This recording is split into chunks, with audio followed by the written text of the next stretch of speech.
நமக்கு தடைகள் வருவது என்பது அஃபென்சஸ் இன்னெவிட்டபிள். எப்படி நமக்கு எதிராக தடைகள் வருவது, நமக்கு எதிராக குற்றங்கள் நடப்பது, நம்ம பண்றதுங்கிறது தவிர்க்க முடியாதது. ஆனா என்ன, மன்னிப்பு என்பது அவசியமானது. offense is inevitable, forgiveness is mandatory. நீங்க மன்னித்து தான் ஆகணும். ஏன்னா கர்த்தராகிய இயேசு கிறிஸ்து ரொம்ப தெளிவா என்ன சொன்னாரு, நீ மன்னிக்கணும். ஒரு கிறிஸ்தவன், ஒரு சீஷன் என்பவனுடைய அடையாளம் என்ன? ஒரு கிறிஸ்தவனுடைய அடையாளம் என்ன? மன்னிக்கிறது தான் ஒரு கிறிஸ்தவனுடைய அடையாளம். லூக்கா 17வது அதிகாரத்துக்கு திருப்புங்க. லூக்கா 17 3வது 4வது வசனம் பாருங்க. உங்களை குறித்து எச்சரிக்கையாயிருங்கள். சகோதரன் உனக்கு விரோதமாய் குற்றம் செய்தால் அவனை கடிந்துகொள். அவன் மனஸ்தாபப்பட்ட அவனுக்கு மன்னிப்பாயாக.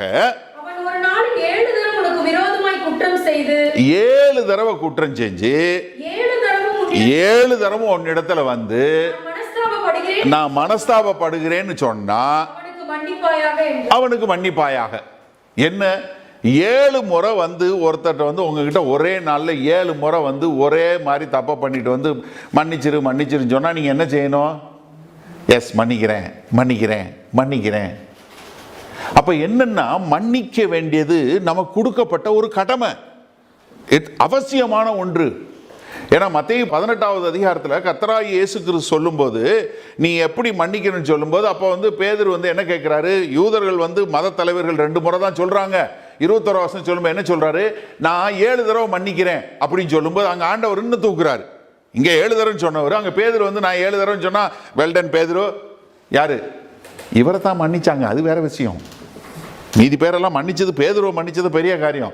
ஆனா பேதுரு அங்க என்ன சொல்றாரு, நான் 7 தடவை மன்னிக்கலாமா? 21 வருஷம் தான் கேட்கிறாரு பாருங்க. ஆண்டவரே, என் சகோதரன் எனக்கு விரோதமாய் குற்றம் செய்து வந்தால் நான் எத்தனை தடவை மன்னிக்க வேண்டும்? 7 தடவை மட்டுமோ? இல்ல, நீ 7 தடவை. அப்ப என்ன, கணக்கில் அடங்காம உன் சகோதரன் இன்னொரு ஆள் உன்கிட்ட மன்னிப்பு கேட்டா நீ மன்னிச்சே தீரணும்.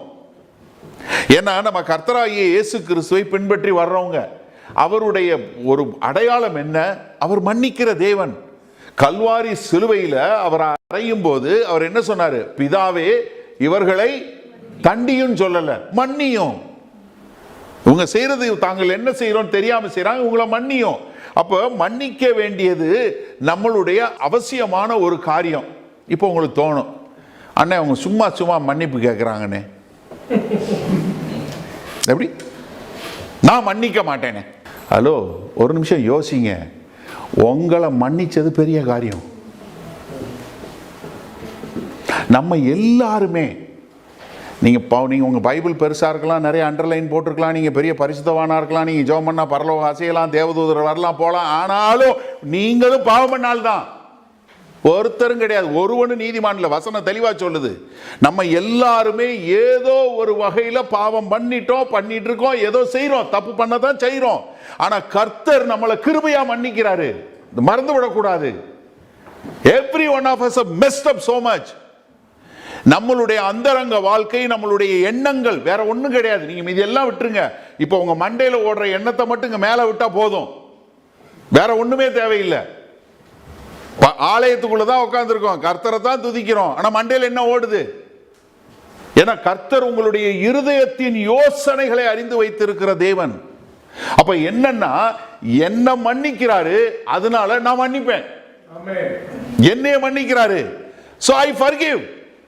அதனாலதான் சொன்னேன், offense is inevitable but forgiveness is mandatory. அவசியம், கடமை. You must forgive. ஒரு கிறிஸ்தவன் சொல்லி சொன்னா நீங்க மன்னிக்க கூடிய மக்களா இருக்கணும்.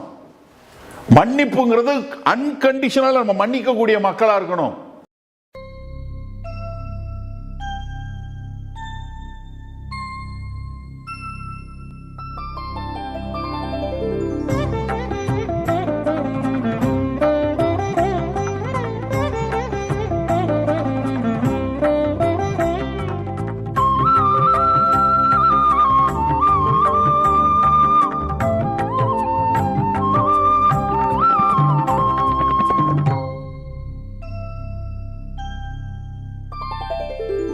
மன்னிப்பு மன்னிப்பு மன்னிப்பு தேவா, மன்னிப்பு மன்னிப்பு தாருமே இறைவா, மன்னிப்பு தாருமே இறைவா.